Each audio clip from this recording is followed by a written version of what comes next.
candidate, and former Arkansas Governor Mike Huckabee. Governor Huckabee, good to see you. Good morning, Maria. Great to be with you. So here we are after another Super Tuesday. Can Trump be presidential and unify the Republican Party? We're still asking the question.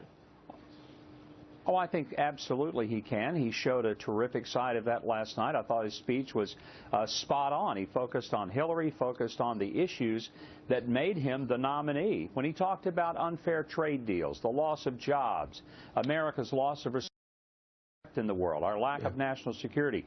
These are the reasons that Donald Trump is the Republican nominee, and he got back to that script last night, and I thought did very well. Not to mention, Bob Nardelli, an economy that is sort of stuck in neutral. We know that from the jobs numbers that were just released. Yeah, it's amazing, Maria. Governor, what advice, you're providing input, I'm sure, to Donald.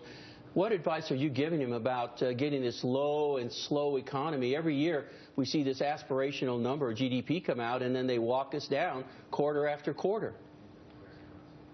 I think the most important thing he needs to do is to give some level of predictability to the business community and tell them tax rates are not going to go up. Give them some indication they're going to go down.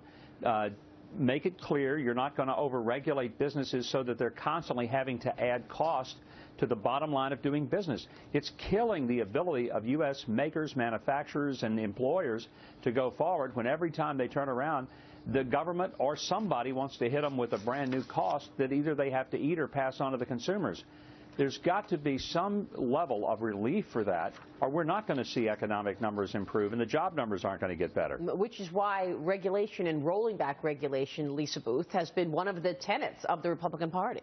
Well, and it is so important. I mean, look, for the first time in our nation's history, we're seeing more small businesses go under than being created. That's right. That is so scary. I mean, that is the bulk of where our nation's jobs come from, and it's so important to make sure we have a healthy private sector. And that's the direct contrast that Donald Trump needs to paint with Hillary Clinton, because she is an extension of the failed economic policies we've seen under President Obama, the same regulatory agenda that is strangling businesses across the country. And so it is so important for him to draw that contrast. And Bernie Sanders has pulled her even further left, which I know Governor Huckabee can speak to. The Wall Street Journal today, Governor highlights what Hillary Clinton said when she launched her campaign for Senate about 16 years ago. I don't believe government is the source of all of our problems or the solution to them. Well, that's very different than what you hear from her today.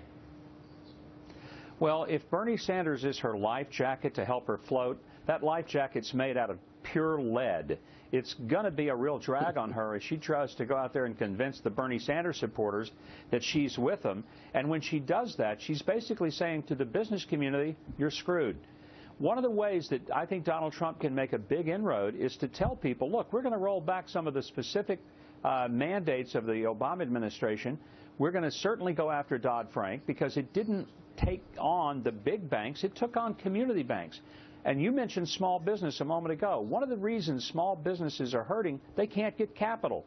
And the reason, a $25,000, a $35,000 loan, they can't get it because the banks won't give it. It costs more money to process it under Dodd-Frank than they can ever get back in the cost of doing business. And yesterday we saw the GOP, the House, come out with an alternative to Dodd-Frank. They're coming out with real specifics in terms of rolling back these regulatory burdens. Yeah, Governor, I think, as we said, one of the most important things for Donald would be to start to roll some of these things back.